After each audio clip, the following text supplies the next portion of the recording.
Medical admission টেস্টে প্রতি বছর কেমিস্ট্রি থেকে 25টা করে এমসিকিউ আসে। আর আমরা এই কেমিস্ট্রিটাকে ভয় পাই, অনেকে আছি, কারণ হচ্ছে আমাদের হাজি স্যারের বইটা লাইন বাই লাইন পড়া থাকে না। তো আমি এই ভিডিওগুলো বানানোর মেন উদ্দেশ্য হচ্ছে এখানে তোমাদের প্রতিদিন একটা করে টপিক চুজ করা। যেমন আজকের টপিক হচ্ছে 2.12। এই টপিকটার হচ্ছে আমরা প্রত্যেকটা জিনিস পড়বো ইনশাল্লাহ। ফার্স্টে হচ্ছে আমার নোট করা আছে, সেই নোট থেকে পড়বো। দেন তারপরে হচ্ছে আমরা দাগানো বই সেখান থেকে দেখবো, এবং লাস্টে হচ্ছে কিছু প্রিভিয়াস ইয়ার মেডিকেল আসা কোশ্চেন সলভ করবো, যেন তোমার কনফিডেন্স গ্রো করে। তো চলো আজকে আমরা ভিডিওটা শুরু করি। আজকে আমাদের টপিকের নাম হচ্ছে আয়নিক যৌগের দ্রাব্যতা ও দ্রাব্যতার গুণফল। এই টপিক থেকে বেশ কয়েকবার কোশ্চেন আসছে মেডিকেলে, সো এই টপিকটা গুরুত্বপূর্ণ এবং এখান থেকে ছোট ছোট ম্যাথ আসে। হ্যাঁ, এই ম্যাথগুলো মুখে মুখে করা যায়। তো চলো আমরা শুরু করি। দেখো, প্রথমটা তোমাকে জানতে হবে কি, যে এই যে দ্রাব্যতা এবং দ্রাব্যতার গুণফল, ঠিক আছে, এটাকে কি দিয়ে প্রকাশ করা হয়? এটাকে প্রকাশ করা হচ্ছে তোমার এস দিয়ে, ঠিক আছে। এটাকে প্রকাশ করা হচ্ছে তোমার এস দিয়ে, এবং এইটার হচ্ছে একক যদি তোমাকে জিজ্ঞেস করে বলো তার একক কি, এটার একক হবে হচ্ছে মোল পার লিটার, অথবা তোমার কি হবে, গ্রাম পার লিটার। ওকে, খুব ইম্পর্টেন্ট একটা এমসিকিউ।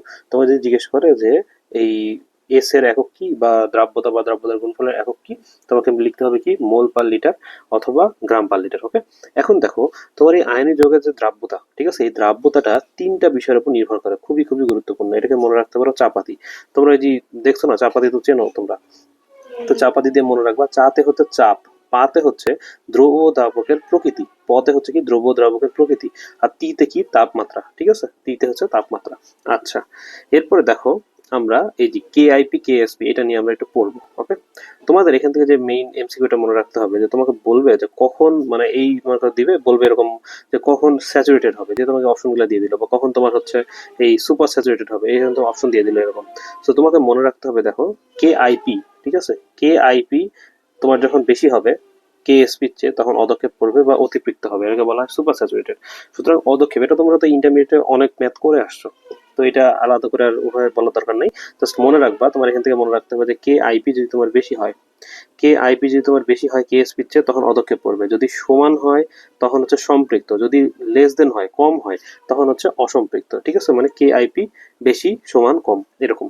আচ্ছা, এবার আসলে খুব গুরুত্বপূর্ণ একটা পড়া, সেটা হচ্ছে গ্লোবাল লবণ। ওকে, গ্লোবাল লবণের সংকেত কি? গ্লোবাল লবণের সংকেতটা পরীক্ষায় আসে, এটা হচ্ছে সোডিয়াম সালফেট। ঠিক আছে, সোডিয়াম সালফেট আর 10 অণু পানি, খুবই খুবই ইম্পর্টেন্ট, সোডিয়াম সালফেট 10 অণু পানি। এখন দেখো, এখানে এই 32.4 একটা টেম্পারেচার আছে, এই টেম্পারেচারটা তোমাকে অবশ্যই মনে রাখতে হবে। ঠিক আছে, 32.4 এখানে ইম্পর্টেন্সটা কি দেখো, প্রথমে এটা দ্রাব্যতা, ঠিক আছে, দ্রাব্যতা বৃদ্ধি পাবে হচ্ছে 32.4 ডিগ্রি সেন্টিগ্রেড পর্যন্ত। এই যৌগের মানে সোডিয়াম সালফেট ইন্টু 10 অণু পানি, এই যৌগের হচ্ছে দ্রাব্যতা বৃদ্ধি পাবে। এরপরে কি করবে, দ্রাব্যতাটা হ্রাস পাবে। ওকে, আচ্ছা, সো তুমি দেখতে পাচ্ছ যে তাপমাত্রা বাড়ার সাথে সাথে এই যৌগটা দ্রাব্যতা বাড়ছে, আবার 32 হয়ে গেলে তারপরে কমে যাচ্ছে। মানে গ্রাফ ফ্লোরেনটা তোমার এইরকম। হ্যাঁ, তোমার এই মনে করো এটা তোমার 32.4, এই টেম্পারেচার পর্যন্ত বাড়লো, বাড়ার পরে আবার কমা শুরু করলো, বিষয়টা অনেকটা এরকম। ওকে, আচ্ছা, এখন দেখো আমাদের কিছু কিছু যৌগ আছে, আমরা মনে রাখবো যে এখান থেকে তোমার বেশ কয়েকবার এমসিকিউ আসছে এবং ইম্পর্টেন্ট, যে তাপমাত্রা বাড়ার সাথে সাথে দ্রাব্যতা বাড়ে কোনটা, তাপমাত্রা বাড়ার সাথে সাথে দ্রাব্যতা হ্রাস পায় কোনটা। আমরা একটা মুখস্থ করবো, একটা মুখস্থ করলে আমাদের সবগুলো হয়ে যাবে এবং আমরা খুব সহজে মনে রাখতে পারবো। দেখো, তুমি মনে রাখবা যে তোমার তাপমাত্রা বাড়তেছে, তাপমাত্রা তোমার বেড়ে যাচ্ছে, কিন্তু তোমার দ্রাব্যতা কি হচ্ছে, হ্রাস পাচ্ছে। এইটা আমরা খালি মুখস্থ রাখবো, তাহলে বাকিটা আমাদের হয়ে যাবে। তাপমাত্রা বাড়লে দ্রাব্যতা বাড়ে কোনটা, ওইটা আর আমার মনে রাখতে হবে না। এটা মনে রাখবো কি করে, তোমার যৌগের মধ্যে যখন দেখবা তোমার ওএইচ আছে, যৌগের মধ্যে যখন তুমি দেখবা SO4 আছে, যৌগের মধ্যে যখন তুমি দেখবা হচ্ছে NO3, এটা থাকবে না। ঠিক আছে, এটা বাদ, মানে মেইনত তোমার এই দুটো থাকবে। ওকে, এই দুটা OH আর SO4 থাকবে, তখন তোমার দ্রাব্যতা বাড়ার, তাপমাত্রা বাড়ার সাথে দ্রাব্যতা হ্রাস পাবে। এটা হচ্ছে শর্ত। কিন্তু এইটা তোমার থাকা যাবে না, কিন্তু একটা ব্যতিক্রম আছে, সব জায়গায় ব্যতিক্রম থাকে। সুতরাং ক্যালসিয়াম নাইট্রেট, সো তুমি একটাই মনে রাখবা জাস্ট এখান থেকে। কি মনে রাখবা, দেখো, তোমার যৌগের মধ্যে OH পেলে তাপমাত্রা বাড়লে দ্রাব্যতা হ্রাস পায়, তোমার যৌগের মধ্যে SO4 ফেলে হচ্ছে তাপমাত্রা বৃদ্ধির সাথে দ্রাব্যতা হ্রাস পায়। তোমার যৌগে মনে করো এই একটাই মাত্র যদি যৌগ তুমি পাও, এবং এটাই দেখা যাচ্ছে এমসিকিউ বেশি দিয়ে দেয়, তখন তোমার কি হবে, দ্রাব্যতা হ্রাস পায়। ওকে, আর বাকি NO3, বাকি তুমি যত NO3 পাবা সেখানে কিন্তু দ্রাব্যতা বৃদ্ধি পাবে। এখানে কনফিউজ হওয়া যাবে না, আমি এটা বইয়ে দেখা দিব নি। ঠিক আছে, আপাতত এই ট্রিক্সটা মনে রাখো। আচ্ছা, এই দেখো, তাপমাত্রা বৃদ্ধির সাথে দ্রাব্যতা হ্রাস পায়। দেখো আমি কি বলছি, OH SO4 আর CaNO3 তাই না, যৌগগুলো দেখো, এই যে SO4 আছে, SO4 আছে, OH আছে, OH আছে, একটা ব্যতিক্রম, সেটা কি, ক্যালসিয়াম নাইট্রেট। ওকে, আচ্ছা, এরপরে দেখো দ্রাব্যতার গুণফল, এটা নিয়ে আমাদের ম্যাথ আসে, এই ম্যাথগুলো আমাদের একটু শিখতে হবে। ওকে, আমরা ম্যাথগুলো একটু করি। ম্যাথগুলো করা খুবই সহজ, খুবই খুবই সহজ। আসলে এখানে আমি তোমাকে কয়েকটা করে দিছি, দেখাই দিই। প্রথমে তোমার মনে করো একটা যৌগ দিয়ে দিল, ঠিক আছে, মনে করো AgCl বা NaCl বা যে কোনো কিছু একটা যৌগ দিয়ে দিল। তুমি চিন্তা করবা কি এইটাকে তুমি এস ধরবা, এইটাকে এস ধরবা। ওকে, কিরকম দেখো, তোমার এইটা এস এইটা এস মানে এস এস মানে এটা দ্রাব্যতার গুণফল এস স্কোয়ার, খুবই সহজ। তারপরে দেখো MgCl2, দেখো Mg তোমাকে আমি কি বলছি, একটা যৌগ দিলে এস ধরবা। ক্লোরিন এখানে কয়বার আছে, দুইবার আছে না, তাহলে 2s ধরবা। এই যে এখানে এস ধরলা, 2s ধরলা, এবং এখানে যত থাকবে সেটা এখানে উপরে স্কোয়ার হয়ে যাবে, মানে 2s এর উপর স্কোয়ার হয়ে গেল। বুঝতে পারছো? তাহলে এটা কত হলো, 2 দুগুণে 4, 4s কিউব। শেষ। এটা দেখো তো খুব সহজ। এইটা তোমার এস, এইটা তোমার কত হবে, 3s এর কিউব, কারণ 3 আছে। এই যে এটা এস, এটা 3s এর কিউব, এই যে এস 3s এর কিউব, সুতরাং 27s⁴। ঠিক আছে, তোমাকে কিন্তু কোশ্চেন কি করবে দেখো, আমি বলে দিই, এরকম A B 3, এটা দ্রাব্যতার গুণফল বের করো। সুতরাং তোমাকে খুব সিম্পল এই কোশ্চেন গুলা। ঠিক আছে, এ হচ্ছে তোমার কত, এস, আর এটা তোমার কত, 3s এর হোল কিউব। সুতরাং তোমার এই একটা এক্সাম্পল মনে রাখলে তুমি সবগুলো পারবে। আমি একটু পরে এমসিকিউ করাবো, তখন দেখতে পাবো। এরপর দেখো Al2O3, ঠিক আছে, এটা তোমার কি হবে দেখো, প্রথমে Al2 মানে কি, 2s এর হোল স্কোয়ার, আবার O3 মানে কি, 3s এর হোল কিউব, মানে 108s⁵। তোমার সবগুলা এটার মধ্যেই তোমার আসবে। সো তুমি যদি একটা এক্সাম্পল মনে রাখো তাহলে তুমি সবগুলা পারবা। ঠিক আছে, তো বুঝতে পারছো আশা করি। আচ্ছা, এরপরে দেখো, সো তোমাকে এইটা শিখাই দিলাম, 1 2 3 4, এই 4 রকম করাই দিলাম। এখন তোমার বইয়ে এই যে একটা মনে করো এমসিকিউ দেওয়া আছে, Ag2C2O4, ঠিক আছে, এইটা দ্রাব্যতার গুণফল কত। তুমি যদি এটা বের করতে চাও বের করতে পারো, বাট দরকার নেই, তুমি যদি একটাই আসতো মনে রাখবা যে 4s কিউব এর অ্যান্সার। ওকে, এটা এমসিকিউ করতে গেলে আমরা পাবো। আচ্ছা, এরপরে দেখো তোমার দ্রবণীয়তার শর্ত কি। দ্রবণীয়তার শর্ত হচ্ছে হাইড্রোজেন শক্তি গ্রেটার দেন ল্যাটিস শক্তি, এবং এটা অলওয়েজ নেগেটিভ হবে। দেখো উপরে আমি H>L লিখে রাখছিলাম, কোথায় জানি, এই দেখো H>L হলে দ্রবণীয়, মানে H হচ্ছে হাইড্রোজেন শক্তি, L মানে হচ্ছে ল্যাটিস শক্তি, এইটা হলেই তোমার দ্রবণীয় হবে। ওকে, বুঝতে পারছো? এটা হচ্ছে তোমার দ্রবণীয়তার শর্ত, এবং এটা সব সময় তোমার কি হবে, নেগেটিভ হবে। আচ্ছা, এরপরে দেখো আমরা সময়ায়ন পড়বো একটু পরে, কিন্তু তোমার বইয়ে একটা এমসিকিউ আছে, এবং এই এমসিকিউটা ঘুরে ফিরে বারবার আসে। ঠিক আছে, সময়ায়ন প্রভাব বিদ্যমান কোনটি, একদম আমি তো বইয়ে দেখা দিব না, এই এমসিকিউটা ঘুরে ফিরে বারবার আসে। সো এটা জাস্ট মনে রাখবে H2S HCl, ঠিক আছে, H2S HCl। এবং এই সময়ায়ন প্রভাবের ম্যাথ তোমরা ইন্টারমিডিয়েটে অনেক করছো, সেটা আশা করি শেখানোর দরকার নেই, কিন্তু এই এমসিকিউটা যেন ভুল না হয়। ওকে, আচ্ছা, এরপরে কিছু জিনিস আছে আমরা পড়ি। দেখো, দুইটি তড়িৎ বিশ্লেষ্যের সময়ায়ন প্রভাবের ফলে মৃদু তড়িৎ বিশ্লেষ্যের দ্রাব্যতা হ্রাস পায়।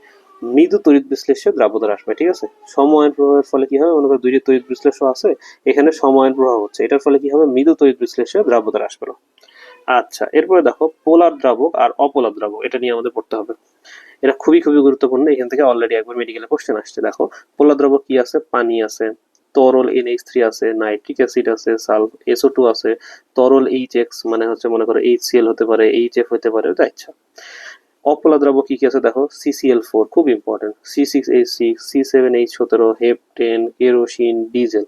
ওকে, পোলার অপোলার দ্রাবক আশা করি পারবা। এটা খুব সিম্পল, তুমি যে কোনো একটা জাস্ট চোখ দিয়ে তাকাবা, পানি, তরল NH3, নাইট্রিক অ্যাসিড, এগুলো কিন্তু তোমার চেনা পরিচিত, কিন্তু এগুলো দেখো একটু ডিফারেন্ট সংকেত। দেখো C6H6, C7H16, তাই না, এইগুলো তাহলে অপোলার দ্রাবক হয়ে গেল। আচ্ছা, এরপরে দেখো পানি যোজন, পানি যোজন একটি তাপমাত্রা প্রতিক্রিয়া। ওকে, এটা।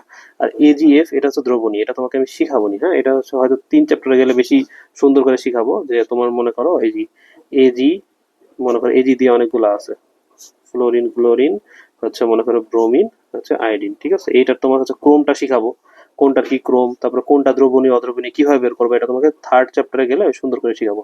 এখন আপাতত জেনে রাখো এটা দ্রবণীয়, বাকিগুলো অদ্রবণীয়। ওকে, আচ্ছা, পানিতে দ্রবণীয় তাহলে কি দেখো, এই যে AgCl, এই যে AgCl অদ্রবণীয়, AgBr অদ্রবণীয়, AgI অদ্রবণীয়, BaSO4, PbSO4, হ্যাঁ, এগুলো অদ্রবণীয়। এখন তোমার বইয়ে আরেকটা ক্রোম দেওয়া আছে, এই যে এই ক্রোমটা, এইটা আমি তোমাকে একটু পরে শিখাবো, সুন্দর করে শিখাবো, ওখানে মনোযোগ দিবে। আর জাস্ট এখন দেখে রাখো, তোমার যখনই OH দিয়ে থাকবে, হ্যাঁ, OH দিয়ে কোনো যৌগ টোকা থাকবে, তখন তোমার যা চোখ বন্ধ করে এরকম চিহ্ন দিবা, মানে পরপর লিখবা। মনে করো বেরিলিয়াম, ম্যাগনেসিয়াম, ক্যালসিয়াম, স্ট্রোনসিয়াম, বেরিয়াম, মানে আমি ছন্দটা দিছিলাম, 2 বেলালের মজার ক্যামেরায় শ্রী বাবুরা, 2 বেলালের মজার ক্যামেরায় শ্রী বাবুরা। ওকে, তো এটার মধ্যে দেখো OH দিয়ে থাকলে তোমার কি চিহ্ন হবে, এই যে এই চিহ্নটা হবে। ওকে, আর এর মধ্যে প্রথমটা এই যে POH2, এটা হচ্ছে অদ্রবণীয়। আচ্ছা, এরপর আরেকটা পড়া আছে, সেটা কি, সময়ায়নের ফলে দ্রাব্যতা হ্রাস পায়। সময়ায়নের ফলে কি হ্রাস পায়, খুব ইম্পর্টেন্ট এমসিকিউ, দ্রাব্যতা হ্রাস পায়, কিন্তু দ্রাব্যতার গুণফল ধ্রুব থাকে, এইটা যেন ভুল না করো। ঠিক আছে, তোমার ধ্রুব থাকতেছে কোনটা, ধ্রুব থাকতেছে হচ্ছে তোমার, মনে রাখবা গুণফল, মানে ধ্রুব একটা কাটা দিয়ে রাখবা। ওকে, সো এইটা আশা করি বুঝতে পারছো। এখন আমরা বইয়ে দেখাই দিই কিছু জিনিস, যেমন এই তোমার এই যৌগের দ্রাব্যতা তুমি গ্রাম পার লিটারে অথবা মোল পার লিটারেও বের করতে পারতেছো, ঠিক আছে? এস দিয়ে এটাকে প্রকাশ করা হয়, এইটুকু এখান থেকে যা লাগবে। এরপরে দেখো কিসে কিসের উপর নির্ভর করে, এই যে চাপাতি বলছিলাম না, চাতে হচ্ছে তোমার চাপ, চাপ এখানে দেওয়া নাই, এটা হচ্ছে অন্য একটা বই, কবি স্যারের বই থেকে নেওয়া। চাপ, তারপরে হচ্ছে পতে হচ্ছে এই যে দ্রব্য দ্রাবকের প্রকৃতি, আর ততে হচ্ছে তাপমাত্রা। আচ্ছা, এরপরে দেখো তোমার এইখানে নাই, এই যে এই লাইনগুলা এমনি রিডিং পড়বা। তোমাকে পড়ানোর টপিক হচ্ছে এই যে এটা দেখো, তোমাকে আমি কি পড়াইছি, তোমাকে পড়াইছি তাপমাত্রা বৃদ্ধির সাথে তোমার দ্রাব্যতা বৃদ্ধি পায়, এটা কিন্তু পড়াইনি। তোমাকে পড়াইছি আমি কি, তাপমাত্রা বৃদ্ধির সাথে দ্রাব্যতা হ্রাস পায়, এইটা তোমাকে পড়াইছি। ওকে, কি কি বলছিলাম, SO4 থাকবে, SO4 থাকবে, OH থাকবে, OH থাকবে। ওকে, আর একটা ব্যতিক্রম দিয়েছিলাম, সেটা কি তোমার এই যে CaNO3 2, সো এটা যেন ভুল না করো। এখন দেখো, তোমাকে আমি কি বললাম, এটা মানে বৃদ্ধি, তাপমাত্রা বৃদ্ধির সাথে এটা হ্রাস পায়, এটা শিখাই দিছি। তাহলে এখন উল্টাটা আমরা শিখবো, মানে তোমার সব NH3 দিতে থাকবে, দেখো NH3, NH3, NH3, ঠিক আছে? আর বাকিগুলো তোমার এমনি, তোমার অপশন মনে রাখা লাগবে না, তুমি just এই একটা মনে রাখবা যে SO4 তো নাই, কারণ এখানে দেখো এখানে সবই তোমার SO4 আর OH দিয়ে। এখানে দেখো তো কোথাও SO4 আছে নাই, এখানে হচ্ছে OH আছে নাই, সো এটা তোমার জন্য মনে রাখা সহজ। ক্লিয়ার? আচ্ছা, এরপরে আসো এই যে গ্লোবাল লবণের সংকেত, খুবই ইম্পর্টেন্ট। গ্লোবাল লবণের সংকেত কি, এটা কত ডিগ্রি টেম্পারেচার পর্যন্ত, মনে করো ফার্স্টে দ্রাব্যতা বাড়লো হচ্ছে 32.4 পর্যন্ত, দেন দ্রাব্যতা কমে গেল। ওকে, এইটা জেনে নাও, এটা সুন্দর করে মনে রাখবা যে 25 ডিগ্রি টেম্পারেচারে NaCl এর দ্রাব্যতা কত। আচ্ছা, এখান থেকে তেমন এই ম্যাথ গুলো আসলে তোমাদের লাগে না অতটা, জাস্ট দেখে রাখতে পারো কয়েকটা ম্যাথ, মনে করো প্রথম এক দুইটা ম্যাথ একটু জাস্ট করে রাখলা, এগুলো তোমরা ইন্টারমিডিয়েটে করছো, তাই না? কিছু কিছু দিয়ে দিতে পারে। এখন আসলে এই MCQ গুলো কখনো বাদ দিবা না, এই তোমার ছক ছক করে যেগুলো করা আছে। যেমন এমআরআইটা কি, এমআরআইটা হচ্ছে চৌম্বকীয় অনুরণন প্রতিচ্ছবি। এটা একটা কাজ করতে পারো, বইয়ের উপরে মনে করো এভাবে লিখে রাখলা 2.29 খ, এইভাবে তুমি মনে করো বক্স করে লিখে রাখলা, যেন তুমি পেজ উল্টানোর সময় বারবার লাস্ট পেজে জানা না লাগে। আচ্ছা, গুণফল এগুলো তো তোমাকে শিখাই দিলাম সুন্দর করে, কি কি কিভাবে করবা। এই যে পদক্ষেপের শর্ত কি, এটা শর্ত কি, দ্রব্য সম্পৃক্ত দ্রব্যের শর্ত কি, এগুলো আসে পরীক্ষায়। আচ্ছা, এই যে দেখো যেটা তোমাকে বললাম, AB বা AgCl, AB2 কি কি হবে, যে S2, 4s3, 27s4, 108s5, এগুলা লাগে। এই লাইনটা তোমাকে শিখালাম যে কি, দ্রাব্যতার গুণফল, গুণফল কি থাকে, ধ্রুব থাকে। একটা কথা মনে রাখবা, গুণফল ধ্রুব থাকে, এটা ভুল হয় প্রায়। আচ্ছা, এইখান থেকে এটা দেখবা, এই যে এই টাইপ MCQ তোমার দিয়ে দেয় 3.20, 3.30, যেটা এই MCQটা দেখা গেলো দিয়ে দিল। সো এই MCQটা বের করা তোমরা ইন্টারমিডিয়েটে শিখছো, খুবই সিম্পল একটা ম্যাথ। ওকে, আচ্ছা, এরপরে এই যে অদক্ষেপের শর্ত, এগুলো দেখবা তোমরা, এগুলো পারো, দেখাই দিছি। এই যে এই টাইপ ম্যাথ একটু দেখে রাখবা, মানে এইগুলাই দেখা গেলো ঘুরে ফিরে এইগুলাই আসতেছে, ঠিক আছে? এগুলো কোনো কঠিন কিছু না। যেমন দেখো এটা কি বলছে, MgOH2, তাই না? তাহলে তোমার S ইন্টু 2s² মানে কি 4s3, তাহলে তোমার দেওয়াই আছে 4s3 হচ্ছে 4 × 10⁻³ তাই না? তাহলে দেখো তো s³ মানে কত, 10⁻³ অতএব s মানে কত, 10⁻1। এই যে এটাই তোমার অ্যান্সার, খুবই সিম্পল একটা ম্যাথ। সো এইগুলো যেন ভুল না করো, এগুলো তোমরা ইন্টারমিডিয়েটে অনেকবার করে আসছো, তাই এগুলো আসলে এখন করাচ্ছি না। আর ম্যাথ এখানে অতটা লাগেও না, কিন্তু এই ম্যাথগুলো লাগে। ওকে, তারপর হচ্ছে এই যে এটা দেখো, খুবই সিম্পল একটা ম্যাথ। এটা মানে কি দেখো, 2s² ইন্টু 3s³ মানে তোমার 108s⁵, মানে এগুলো করতে করতে তোমার মুখস্থ হয়ে যাবে, যে এরকম ফিগার দেখলে তুমি মনে চলে আসবে, আচ্ছা এটাতে 108s⁵। এইটা দেখো, এটা এই যে এই এমসিকিউর কথা তোমাকে বলতেছিলাম, এই একটা তোমার দেওয়া আছে, এটা যদি বের করতে না পারো জাস্ট মনে রাখবে এটা আনসার হচ্ছে 4s³। আচ্ছা, এটা তুমি বলো অদক্ষেপের শর্ত কি। এই যে এটা খুবই সিম্পল, আমি বললাম কি, KIP গ্রেটার দেন হলে তোমার অদক্ষেপ, ইকুয়াল টু হলে সম্পৃক্ত, লেস দেন হলে অসম্পৃক্ত। এটা তোমরা পারবা। দেখো এটার KIP এর মান কত, এই যে এটা খুবই সিম্পল, এখানে তো তোমার কোনো স্কোয়ার টেস্কোয়ার নেই বা টু দিয়ে ইয়া নাই বা কিছু নাই, এরকম নাই। আচ্ছা, এটা হলো দ্রাব্যতার উপর প্রভাব কি, এই যে বাফার দ্রবণের সম্পৃক্তি, এগুলা রিডিং করে নিবা, এখানে তেমন কিছু নাই, দেখলেই পারবা। আচ্ছা, এখানে এই যে একটা আছে কাস, আমি মনে রাখতাম কাঁচকলা, এরকম কাস, কাস মানে হচ্ছে কালো, ঠিক আছে? কাস মানে কালো, এটা একটা কালার এখানে দেওয়া আছে।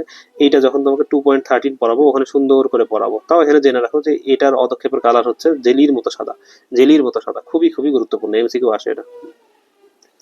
ওকে, এইটাও দেখো খুবই সিম্পল একটা ম্যাথ, 108 মানে তুমি দেখলে এগুলো জানো, তোমার মুখে চলে আসে। আচ্ছা, এইটা তো শিখালাম, সময়ায়ন প্রভাবে বিদ্যমান কোনটিতে, এটা তোমার অভিন্ন বোর্ড 18তে আসছিল এবং এই কোশ্চেনে রিপিট হয়। এই H2S আর হচ্ছে HCl। আচ্ছা, আয়নিক যৌগের দ্রাব্যতা, এই যে তোমাকে এখানে শিখাই দিলাম পোলার দ্রাবক কোনগুলা, এই যে পানি, তারপরে NH3, এগুলো শিখাইছি। পানি যোজন একটি তাপ উৎপত্তি বিক্রিয়া, হাইড্রোজেন শক্তি সবসময় ঋণাত্মক হয়, এগুলো দেখাই দিছি।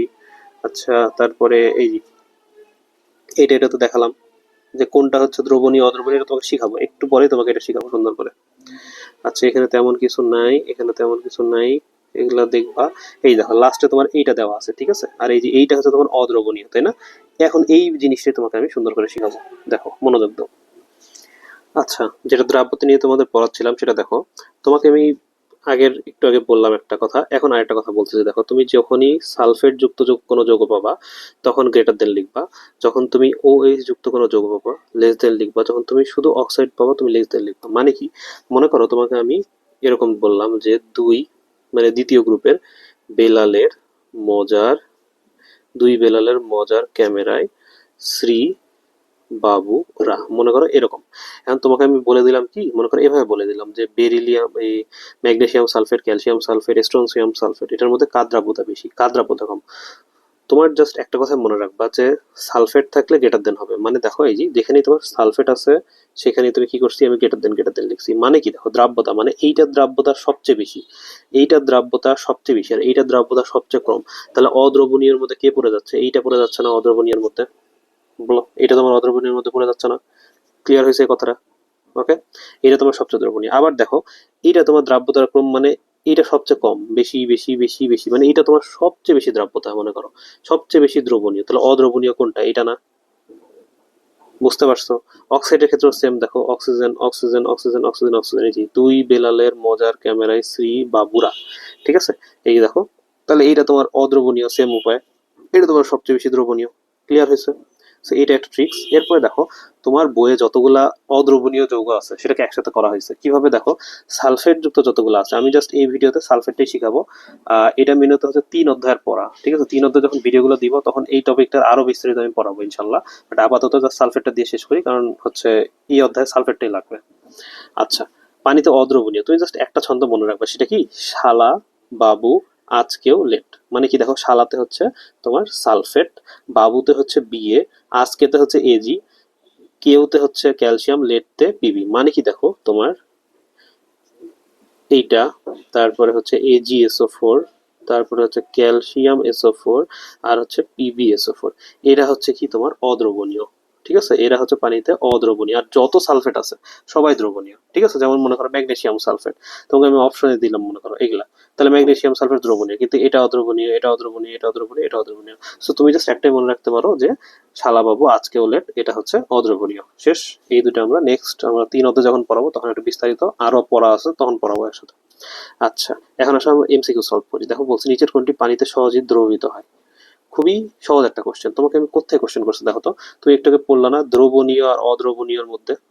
দ্রাবক আর সরি, এই যে আমি দেখাই, দেখো বইয়ের মধ্যে এই যে দাগায় দিলাম তখন, কই, এই যে দেখো, পোলার দ্রাবক অপোলার দ্রাবক, এখান থেকে কোশ্চেন করছিল। দেখো প্রথমটা পানি, সেকেন্ডটা কি? NH3 না? এই দেখো অপশনের দিকে তাকাও, এই দেখো অপশনে কি আছে, এই যে অ্যামোনিয়া, NH3।